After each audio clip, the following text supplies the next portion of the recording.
अस्सलाम वालेकुम स्टूडेंट्स। तो आज हमारा टॉपिक है about methods and the techniques of policy analysis. जो पॉलिसी एनालाइज करने का एक प्रोसेस है उसके कुछ मेथड्स और टेक्निक्स हैं। मेथड यूज़ हो रहे हैं, 4 मेथड्स हैं जिनको हम वन बाय वन डिटेल में पढ़ेंगे। टेक्निक्स हैं, 2 टेक्निक्स हैं, वो हम यूज़ करते हैं ड्यूरिंग पॉलिसी एनालिसिस। तो ये मेथड्स और टेक्निक्स जो हैं ये हमें हेल्प आउट करते हैं, हम किस तरह से अपनी पॉलिसी को एनालाइज कर सकते हैं, किस तरह से हम अपनी पॉलिसी को इवेलुएट कर सकते हैं। ये मेथड्स और टेक्निक्स हमारे लिए एक हेल्पफुल इंस्ट्रूमेंट हैं, एक हमारे ऐसा टूल्स हैं जो हम यूज़ कर सकते हैं ड्यूरिंग पॉलिसी एनालिसिस प्रोसेस। तो वन बाय वन हम इन मेथड्स को 4 मेथड्स को डिटेल में देखेंगे। नेक्स्ट उसमें हम टेक्निक्स को भी डिटेल में पढ़ेंगे। तो ये सारी चीज़ें जो हैं हमें फुली गाइड करती हैं कि हमने कौन सी पॉलिसीज़ के लिए कौन सा मेथड यूज़ करना है या फिर कौन सी पॉलिसी एनालिसिस में हमें कौन सी टेक्निक यूज़ करनी चाहिए। तो हम स्टार्ट करते हैं अपने methods and the techniques of policy analysis से। Here are the methods and the techniques of policy analysis. Methods हैं 4 मेथड्स, मैंने आपको पहले भी बताया है। इसमें 4 मेथड यूज़ होते हैं। फर्स्ट मेथड जो है पॉलिसी एनालिसिस का वो है cost benefits analysis and cost effectiveness analysis. Cost benefit और कॉस्ट इफेक्टिव एनालिसिस के बाद सेकंड है input output analysis. Third is survey methods. Fourth is computer simulation and then उसके बाद इसकी टेक्निक्स हैं लीनियर प्रोग्रामिंग और मार्जिनल एनालिसिस। ये सारे जो मेथड्स हैं इसको हम बहुत डिटेल में पढ़े हैं। तो फर्स्ट लेक्चर में, इस लेक्चर में हम कॉस्ट बेनिफिट एनालिसिस और कॉस्ट इफेक्टिव एनालिसिस को देखेंगे और नेक्स्ट जो है इनपुट आउटपुट एनालिसिस का फुल डिटेल आपको समझा दूँगी। ये कौन से किस पॉलिसी में, किस प्रोसेस में, किस एनालिसिस प्रोसेस में यूज़ होते हैं। तो स्टार्ट करते हैं फर्स्ट मेथड से। कॉस्ट बेनिफिट एनालिसिस और cost effective analysis are the method use in economic evaluation of the policy analysis. Cost effective और कॉस्ट बेनिफिट जो एनालिसिस है ये हम इकोनॉमिक एवैल्यूएशन करने के लिए ये मेथड हमारा यूज़ होता है इकोनॉमिक एवैल्यूएशन और पॉलिसी एनालिसिस के लिए। तो पॉलिसी एनालिसिस बेसिकली इसके नाम से भी थोड़ा सा आप अगर देखें तो कॉस्ट बेनिफिट यानी हमारी कॉस्ट क्या है और उसके ऑपोजिट हमें बेनिफिट क्या मिल रहा है, इसका हम एनालिसिस करते हैं। और या फिर कॉस्ट इफेक्टिवनेस एनालिसिस। देखें बेनिफिट और इफेक्टिवनेस को इसलिए सेपरेट किया गया है। बेनिफिट जो है वो हम अगर इसको सिंपल वे में लेके चलें तो बेनिफिट हमें मिलेगा एज अ प्रॉफिट। ठीक है, बेनिफिट क्या होता है, आप इनपुट जो आपका एक्सपेंडिचर है उसके बाद जो आपने रेवेन्यू इकट्ठा किया है वो जो उसको माइनस करेंगे तो आपको इन रिज़ल्ट आपको जो अमाउंट मिलेगी या जो भी आपका फाइनल प्रॉफिट होगा वो आपका जो फाइनल कॉस्ट आपको मिलेगी वो क्या होगी, वो आपका बेनिफिट होगा, आपका प्रॉफिट होगा।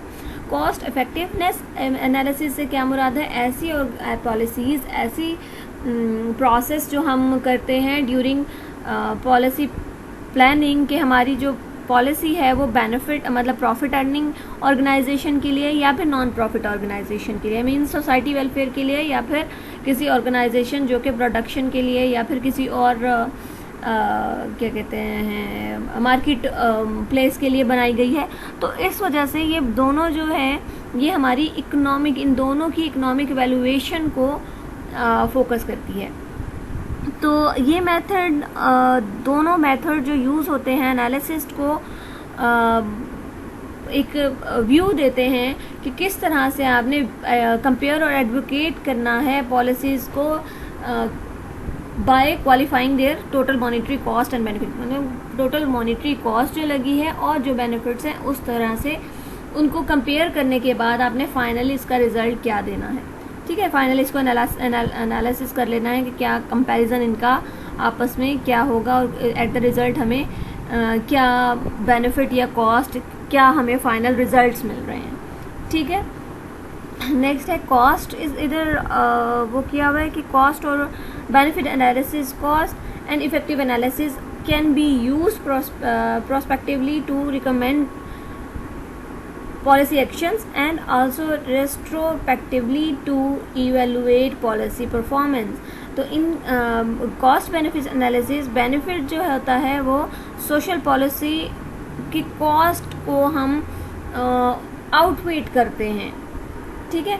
और जो पॉलिसी एनालिसिस्ट है वो देखता है कि कितने नंबर ऑफ डिफरेंट प्रोग्राम्स हैं, प्रोग्राम्स के आउटकम्स हैं, और इवेलुएट करता है in the term of cost and benefit, ठीक है। ये एनालिसिस जो है, पॉलिसी जो एनालाइज कर रहा है, जो ये पॉलिसी एनालिसिस का प्रोसेस कर रहा है, उसे पॉलिसी एनालिसिस्ट कहते हैं। तो वो क्या देख रहा है कि कितने नंबर ऑफ आउटकम्स हैं, आउटकम ऑफ प्रोग्राम्स हैं जो हमें मिल रहे हैं, और हम उन्हें किस तरह से इवेलुएट कर रहे हैं इन the term of cost and benefit. तो द कॉस्ट इफेक्टिव एनालिसिस जो है वो पॉलिसी एनालिसिस्ट एग्जामाइन करता है the cost of various policy options and their potential impact, कि कितने वेरियस ऑप्शन है उसकी कॉस्ट के, और फिर उसका बेसिकली क्या हमें इम्पैक्ट क्या पड़ रहा है हमारी पॉलिसी पे या फिर हमारी एंड रिजल्ट पे। तो ये कॉस्ट बेनिफिट और या फिर कॉस्ट इफेक्टिवनेस एनालिसिस का प्रोसेस है। ये हमें ये मेथड किन किन चीज़ों में हेल्प आउट करता है, ये हमें किन चीज़ों को कंपेयर करके एट द रिजल्ट पे फोकस करता है, या फिर ये हमारे कॉस्ट और बेनिफिट्स पे फोकस कर रहा है, ठीक है। नेक्स्ट मूव करते हैं, नेक्स्ट इसको फर्दर देखते हैं क्या है cost benefit. Here are some points जो हमारे इस मेथड को मोर क्लियर करेंगे कि ये मेथड एक्चुअली यूज़ कहाँ हो रहा है, क्या इससे हमें बेनिफिट मिल रहा है, क्या हमारी कौन कौन सी ऐसी पॉलिसीज़ हैं जिसमें हमें ये मेथड पॉजिटिव रिजल्ट देता है, या कहाँ पे हम प्रॉब्लम फेस करते हैं। तो let us start with the first point, that is the lowest cost program that has the highest impact is one chosen for implementation। इस प्रोग्राम में इस अप्रोच में, इस मेथड में कुछ प्रॉब्लम फेस की जा रही हैं। मीन्स जो भी पॉलिसी बनाई जाती है ऑब्वियसली उसको क्रिटिसाइज भी किया जाता है, तो इसमें थोड़ी सी ये प्रॉब्लम फेस की गई है डिफरेंट एनालिसिस से, कि जो कॉस्ट है वो cost are expressed in money term, कि हमारी जो कॉस्ट लग रही है वो एक मॉनिटरी टर्म के हिसाब से लग रही है, यानी हमारा पैसा लग रहा है। और some social cost and benefits cannot be converted into money, लेकिन कुछ सोशल कॉस्ट या कुछ ऐसे बेनिफिट्स हैं जो हमें इन रिटर्न मनी में नहीं मिल रहे। वही बात है जो मैंने पिछली उसमें भी थोड़ी देर पहले भी आपको बताया है कि हमें इन प्रॉफिट जो है, या तो हमें सोशल वेलफेयर यानी सोसाइटी के किसी भी अच्छे काम के लिए हम अपना काम कर रहे होते तो इफ़ेक्टिवनेस हम उसमें काउंट करते हैं, लेकिन अगर हम कॉस्ट के हिसाब से देखें तो हमें इन रिटर्न कॉस्ट यानी कि प्रॉफिट नहीं मिल रहा होता। तो हम इसको बहुत ज़्यादा ये प्रॉब्लम फेस करने को मिली है। लाइक हम अगर देखें कि हमने कोई पॉलिसी बनाई है किसी भी सोसाइटल वेलफेयर के लिए, तो इन रिटर्न हमें उसकी रिज़ल्ट जो है वो हमें रिज़ल्ट्स मिलेंगे, हमें सोसाइटी वेलफेयर के हिसाब से मिलेगी, उसकी ग्रोथ के हिसाब से हमें रिज़ल्ट मिलेंगे। कभी भी हमें सोसाइटी इन रिटर्न पैसे के मामले में हमें कोई पैसा या मॉनिटरी टर्म के हिसाब से हमें वापसी इनकी रिज़ल्ट्स नहीं मिलेंगे। जैसा कि किसी ऑर्गेनाइजेशन में होता है कि वो अगर कोई इन्वेस्टमेंट कर रहे हैं, कॉस्ट लगा रहे हैं, इनपुट दे रहे हैं, तो इनको आउटपुट के तौर पे उन्हें प्रॉफिट मिलता है। जबकि इसमें क्या होता है कि ऐसी बहुत सी पॉलिसीज़ हैं जो इन रिटर्न हमें मनी हमें इन रिटर्न कन्वर्टेड नहीं होती वो मनी में, पैसे में। तो इधर एग्जांपल भी दी हुई है। For example quality of life को बेहतर बनाने के लिए आपको इन रिटर्न कभी भी पैसा नहीं मिलेगा। मेंटल हेल्थ के लिए नहीं मिलेगा इन रिटर्न। जब भी आप कोई पॉलिसी बनाएंगे किसी भी मेंटल हेल्थ के लिए, तो वो आपको इन रिटर्न पैसा वापस नहीं आता, आपको प्रॉफिट नहीं मिलता, यानी आपको उसका बेनिफिट जो है वो मॉनिटरी टर्म में नहीं मिलता। और the beauty of a national park can not be assigned money value, या फिर किसी ब्यूटी पार्क की किसी भी पार्क, नेशनल पार्क की ब्यूटी के लिए आपको कभी भी मॉनिटरी वैल्यू वापस नहीं की जाएगी। तो ये मेथड बेसिकली इसीलिए थोड़ी सी प्रॉब्लम फेस करने को मिलती है जब हम ये मेथड यूज़ करते हैं कॉस्ट बेनिफिट एनालिसिस या फिर कॉस्ट इफेक्टिव एनालिसिस के प्रोसेस को। तो fourth point is the method may not be take into account unexpected cost और side effects of the program, यानी एक्सटर्नलिटीज़ जो होती हैं, and it may be difficult to estimate cost and the benefits over time. इसके estimate नहीं लगाया जा सकता कि ओवर टाइम में कितने कॉस्ट और बेनिफिट्स हमें इन रिटर्न मिल रहा है। तो in addition the methods do not really help to identify how benefits should be contributed across different demographic और income group।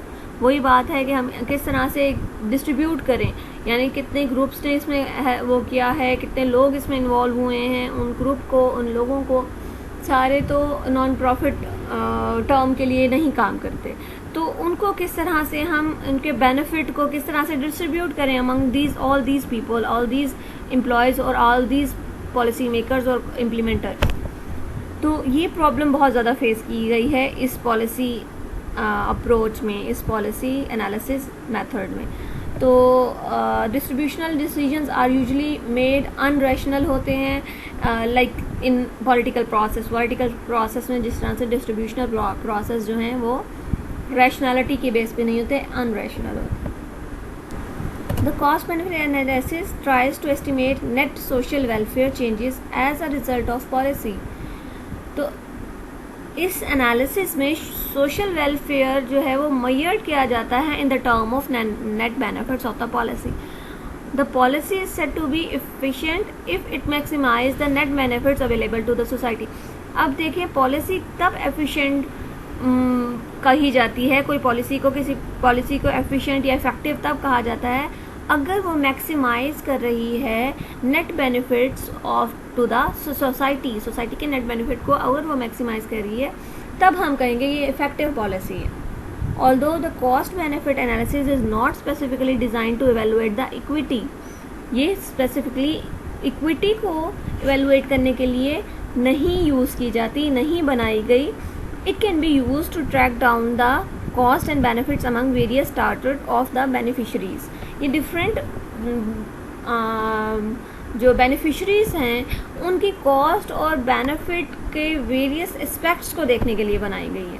The policy analyst में attempt to determine how benefits are distributed among different beneficiaries stratified on the basis of age, sex, income, religion, geographic location etcetera and etcetera. तो ये policy analysis जो है इस policy method में determine करता है कि कितना बेनिफिट किसको डिस्ट्रीब्यूट किया जाए, डिफरेंट बेनिफिशरीज में किस तरह से डिस्ट्रीब्यूट किया जाए, किस बेस पे किया जाए, एज या फिर जेंडर या फिर इनकम, रिलीजन, जियोग्राफिक लोकेशन, किस बेस पे इनके बेनिफिट्स को डिस्ट्रीब्यूट किया जाए, किस तरह से डिटरमाइन किया जाए।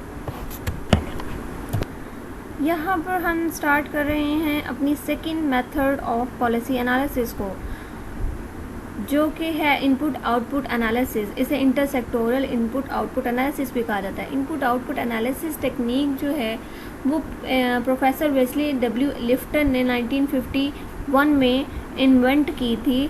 तो उन्होंने कहा था कि ये पॉलिसी एनालिसिस बेसिकली यूज़ की जा रही है to determine the inter industrial relationship को डिटरमाइन करने के लिए, in order to understand the क्या अंडरस्टैंड करने के लिए बेसिकली पॉलिसी को बनाने का, पॉलिसी एनालिसिस को बनाने का मकसद क्या था कि इंटरडिपेंडेंसी और कम्प्लेक्सिटी ऑफ इकोनॉमी को हम अंडरस्टैंड कर सकें, यानी इंटर इंडस्ट्रियल रिलेशनशिप को अंडरस्टैंड कर सकें। तो जो कंडीशन है of maintaining equilibrium between supply और डिमांड, इन दोनों के बिटवीन जो इक्विलिब्रियम की कंडीशन है, इक्विलिब्रियम को मेंटेन रखने की कंडीशन है, उसको डिटरमाइन किया जा सकते हैं। This it is a technique to explain the general equilibrium of economy की जनरल इक्विलिब्रियम को एक्सप्लेन करने के लिए इस टेक्निक को इंट्रोड्यूस कराया है। तो इसे इंटर इंडस्ट्रियल एनालिसिस भी कहा जाता है, इनपुट आउटपुट एनालिसिस भी कहा जाता है, इंटरसेक्टोरल एनालिसिस भी कहा जाता है, इंटरसेक्टोरल इनपुट आउटपुट एनालिसिस भी कहा जाता है। तो according to professor Wassily W Leontief, उन्होंने कहा था कि ये इंटर इंडस्ट्रियल रिलेशनशिप है, लेकिन प्रोफेसर जे.आर. हिग्स ने इसे इनपुट को कहा कि इस input is as a something is sold by it. ठीक है, इनपुट क्या होती है कि कुछ हम ऐसा बना रहे हैं, उसको इन प्रोडक्टिविटी ऐसी है कि उसे हम सोल्ड कर सकें, जिसे हम सेल कर लेते हैं। And input is obtain bye and output is produce. Like जैसे हम इनपुट क्या करते हैं, इनपुट हम ऑब्टेन करते हैं, जबकि आउटपुट क्या होती है, वो प्रोड्यूस होती है। Thus input represent the expenditure of firm and output क्या है, रिसिप्ट है।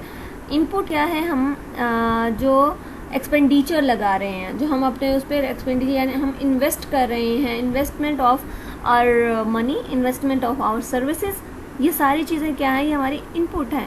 और हमारी फर्म से जो हमें रिसिप्ट मिल रही है, इन रिटर्न जो हमें रिजल्ट मिल रहा है, लाइक हमारे सर्विसेज के बाद जो प्रोडक्ट बन रहा है, वो हमारा आउटपुट है। फिर आउटपुट सिर्फ वो प्रोडक्ट नहीं है, उससे हमें जो बेनिफिट मिल रहा है, बेसिकली आउटपुट हमारे लिए वो कंसीडर किया जाएगा। तो इनपुट जो है उसे इन्होंने एक्सप्लेन किया कि इनपुट हमारा क्या है, वो जिसे हम ऑब्टेन कर, जो हमें ऑब्टेन है। लेकिन आउटपुट जो है, जो हम प्रोड्यूस करते हैं, यानी प्रोड्यूस करने के बाद हम अपनी इनपुट लगाने के बाद जो इन रिटर्न हमें मिलता है, वो हमारा आउटपुट है। तो इसको सेक्टोरियल इंटर आउटपुट एनालिसिस में हम डिफरेंट एक्सपेंडिचर और रिसिप्ट, और मतलब इसमें बेसिकली हम सप्लाई और डिमांड का जो रेशियो है ना, उसको एनालिसिस करते हैं। The sum of money value of input is the total cost of firm. ठीक है, जो सम ऑफ मनी वैल्यू है वो टोटल कॉस्ट है, मतलब जो हम जितना भी पैसा लगा रहे हैं, ऐसा नहीं जो हम प्रोडक्ट ख़रीदने में या फिर हम किसी पॉलिसी को बनाने में एक जो पैसा लगा रहे हैं वो हमारा इनपुट है, ऐसा नहीं है। हमारी जो सर्विसेज हैं, जो हमारे वर्कर्स हैं सर्विसेज प्रोवाइड कर रहे हैं, वो भी हमारी इनपुट में काउंट होंगी। और उस पर हमारी, क्योंकि वो हम जब सर्विसेज ले रहे हैं तो इन रिटर्न हम उन एम्प्लॉयज़ को पैसे दे रहे हैं, तो वो जो पैसा दे रहे हैं वो हमारे कॉस्ट में इंक्लूड होगा। लाइक किसी भी ऑर्गेनाइजेशन में आप देखें, उसकी कॉस्ट में सर्विसेज भी इंक्लूड होते हैं। लाइक उनकी जो एम्प्लॉयज़ की पे होती है, वो भी उनकी कॉस्ट में इंक्लूड हो रही है, उनके इनपुट में इंक्लूड हो रही होती है। And the sum of the money value of the output is total revenue, यानी टोटल जो हमारा सम है, मतलब सम ऑफ इसलिए कहा गया है, टोटल जितनी भी हमारा मनी वैल्यू हमें आउटपुट मिल रही है, वो हमारी क्या है, टोटल रेवेन्यू। एक्सपेंडिचर्स हमारे इनपुट हैं, रेवेन्यू हमारा आउटपुट है। So the input output analysis explain industrial interrelationship and interdependency in economic system as a whole. Input and यहाँ पे वही कहा गया कि यहाँ इनपुट आउटपुट एनालिसिस एक्सप्लेन करता है इंडस्ट्रियल रिलेशनशिप को, इंडस्ट्रियल इंटर रिलेशनशिप और इंटरडिपेंडेंसी को in the economic system as a whole. पूरे जितने इकोनॉमिक सिस्टम है उसमें इंडस्ट्रियल इंटर रिलेशन और इंटरडिपेंडेंसी के सिस्टम को एक्सप्लेन करता है input output factor. So next is input. The input of one industry are the output of another industry and vice versa. So ultimately their mutual relationship lead to equilibrium between supply and demand in the economy as a whole. देखिए यहाँ पे उन्होंने कहा है कि अगर किसी company के लिए, किसी इंडस्ट्री के लिए, क्योंकि हम इंडस्ट्रियल इंटरडिपेंडेंसी देख रहे हैं, इनकी डिपेंडेंसी क्या है, इंडस्ट्रियल इंटर रिलेशनशिप की, मतलब डिफरेंट इंडस्ट्रीज़ की आपस में किस चीज़ में इनका रिलेशन क्या है, इनके क्या आपस में कितना डिपेंडेंट है कोई भी और इंडस्ट्रियल किसी और इंडस्ट्री के लिए। तो यहाँ पे कहा गया है कि एक इंडस्ट्री के लिए जो इनपुट होती है वो दूसरे के लिए आउटपुट होती है। इसी तरह से ये म्यूचुअल रिलेशनशिप को लीड करते हुए इनमें डिमांड और सप्लाई का जो इकोनॉमी है उसमें इक्विलिब्रियम क्रिएट होता है। लाइक द नेक्स्ट एग्जांपल दी हुई है, coal is input for steel industry. Coal क्या है, स्टील इंडस्ट्री के लिए इनपुट है, एंड स्टील क्या है, उनकी कोल इंडस्ट्री के लिए इनपुट है। तो दोनों जो हैं वो रिस्पेक्टिवली अपनी इंडस्ट्री के लिए आउटपुट भी हैं।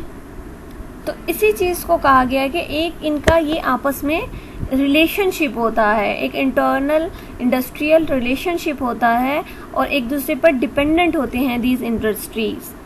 ठीक है, a major part of economic activity consist in producing intermediate goods inputs for further use in the producing final goods output. तो मेजर पार्ट जो है इकोनॉमिक एक्टिविटी का वो किस चीज़ पे कॉन्सिस्ट है कि वो प्रोड्यूस कर रहे हैं गुड्स यानी कि इनपुट दे रहे हैं, प्रोडक्शन के जो प्रोसेस है उसको, प्रोड्यूसिंग का जो प्रोसेस है उसे इनपुट में हम डालेंगे, और further use in a producing final goods, और जो हमारे पास फाइनल यूज़ के लिए फाइनल गुड्स या कोई प्रोडक्ट या फिर कोई चीज़ फाइनलाइज होती है कि जिसे हम फाइनली अब यूज़ कर सकते हैं, तो वो हमारा आउटपुट है। ठीक है। There are flows of goods in whirlpools and cross current between different industries.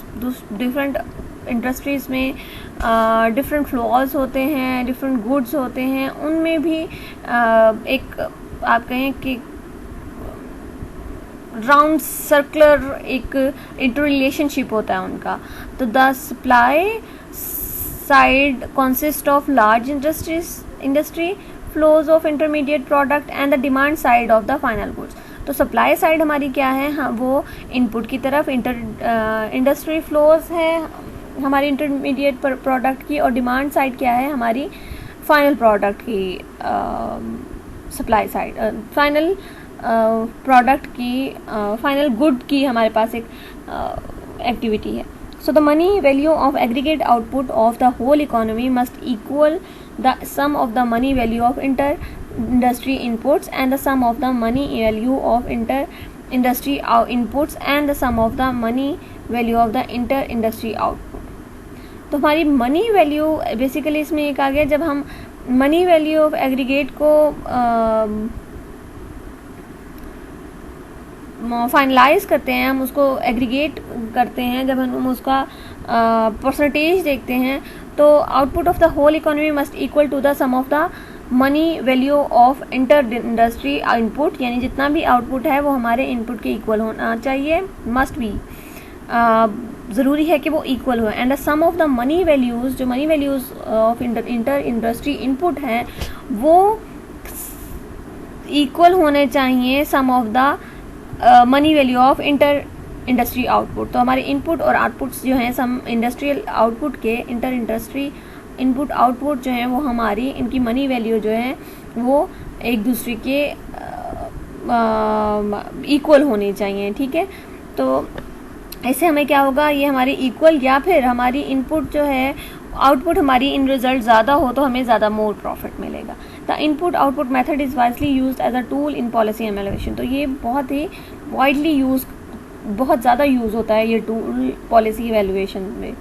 The interdependency among various sector of economy is explained and predicted through this method. तो जितने भी वेरियस सेक्टर्स हैं ऑफ इकोनॉमी वो explain किए जाती हैं, वो mostly ये मेथड जो हैं वो यूज़ करते हैं टू प्रेडिक्ट और to check out the interdependency of various sectors. अच्छा, यहाँ पे हम डिस्कस करेंगे कि इनपुट और आउटपुट जो पॉलिसी एनालिसिस प्रोसेस है या फिर मेथड है उसको अप्लाई करने में डिफरेंट फोरकास्टिंग प्रॉब्लम फेस करनी पड़ती हैं, जिसमें है implication of alternative taxation program for industrial growth. ठीक है।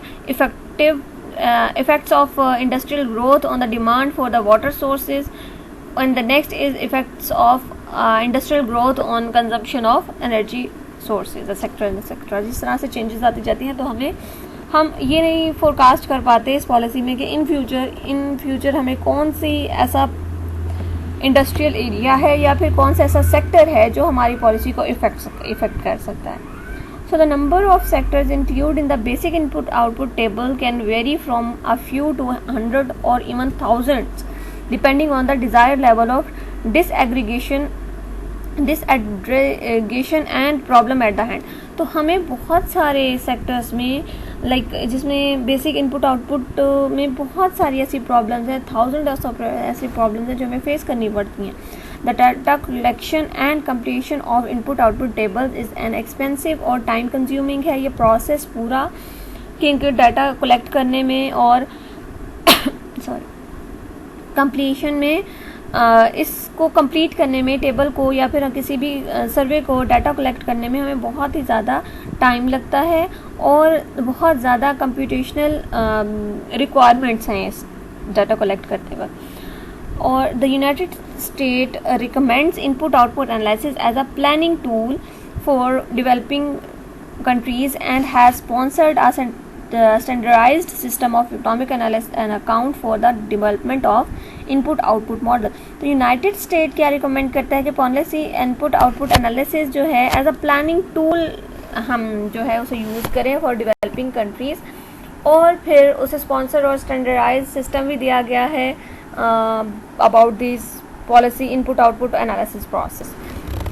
So here is the more detail about this analysis method. This method provide information about input and output actually employed in the production consumption processes of economy, the distribution of each industry's output in the economy and the pricing of each industry input. तो ये method totally हमें एक employees की production consumption के process को evaluate करता है, और द डिस्ट्रीब्यूशन जो हमारी होती है ईच इंडस्ट्री के इनपुट की और आउटपुट की, दोनों की हमें pricing of each industry input, ये हमें सारी पूरी डिटेल जो है वो हमें प्रोवाइड कर रहा होता है ये method. For understanding a 3 sector economy is taken in which there are 2 industry sectors, agriculture and industry and 1 final demand sector. ये सारे जो हैं इनको हम एक 3 सेक्टर इकोनॉमी में अगर हम एनालाइज करें तो 2 इंडस्ट्री सेक्टर्स हैं, एग्रीकल्चर और इंडस्ट्री, तो उनको फाइनली डिमांड और सेक्टर में, तो फाइनली हमें एक ये मिलता है रिजल्ट कि हमारा इनपुट आउटपुट को इकोनॉमिकली किस तरह से एक दूसरे को इंटरडिपेंडेंसी के मुताबिक इंटरडिपेंडेंट हैं, इंटर रिलेशन इंडस्ट्रीज़ का, तो वो एक दूसरे को किस तरह से इफ़ेक्ट कर रही होती है, और इनका सबका इनपुट आउटपुट फैक्टर, एक इनपुट आउटपुट जो है वो एक दूसरे को, उनकी वैल्यूज़ एक दूसरे को डिपेंडेंट होती हैं एक दूसरे के, ठीक है।